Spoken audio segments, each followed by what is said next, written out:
Hi, today we're going to read The Smallest Girl in the Smallest Grade, written by Justin Roberts, illustrated by Christian Robinson.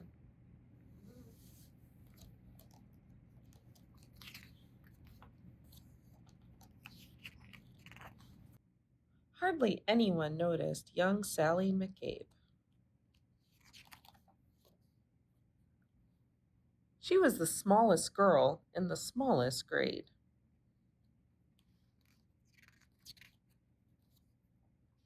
Sure, her name could be heard in the daily roll call, and she marched with her books down the same school hall, but hardly anyone noticed young Sally McCabe. And they certainly didn't know, or at least didn't mention, that Sally was paying super extra special attention to the abandoned kite with the tangled string, to the 27 keys on the janitor's ring, to the leaves as they turned green to gold in the fall, to the time Timmy Torino was tripped in the hall.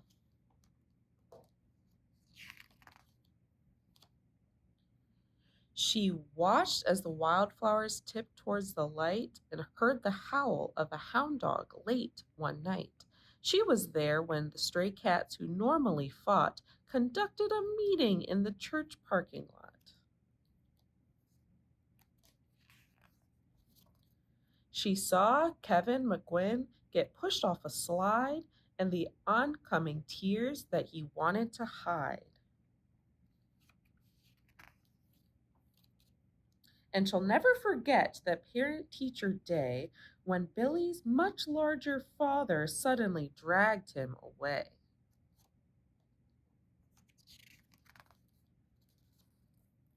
But through all the mean words and all the cold stares, no one even noticed that Sally was there. And they certainly didn't know, or at least didn't mention, that Sally was paying super extra special attention.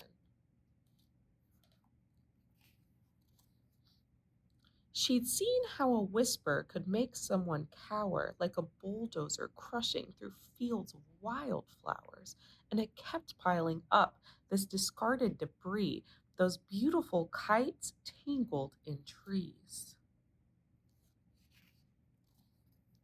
So on February 3rd at 11:29, Sally stepped straight out of the lunchroom line.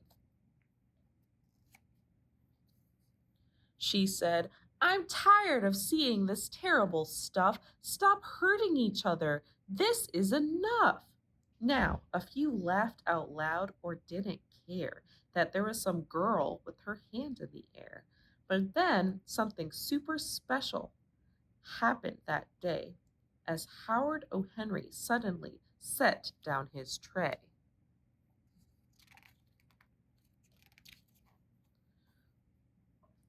Like waves rolling in one after another. First Molly rose up, then Michael's twin brother. It was Tyrone and Terence, then Amanda and Paul, who pushed out their chairs and stretched their arms tall, from the friendly lunch lady with the dishes she carted to that new third grade teacher who had only recently started. Yes, everyone there, even Principal Claire, had joined little Sally with their fingers in the air.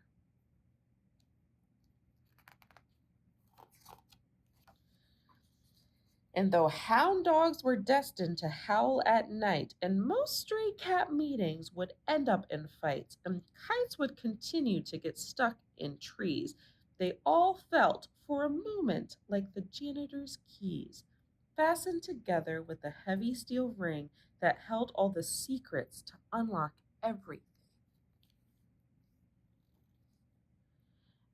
As the world returned to the way that it was, Sally noticed the difference, as she usually does, when Billy paused briefly to open the door for Mrs. O'Connell and 17 more, or when Molly scooched over to make some space on the coral riser for Ellen and Grace.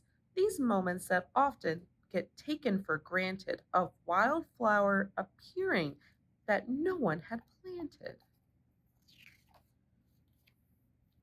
The swings soon resumed their rhythm and sway, and day turned to night, and night turned to day. People remembered and would quite often mention that Sally had been paying super extra special attention, and how the world could transform and change, and a change could be made by the smallest girl in the smallest grade. The end.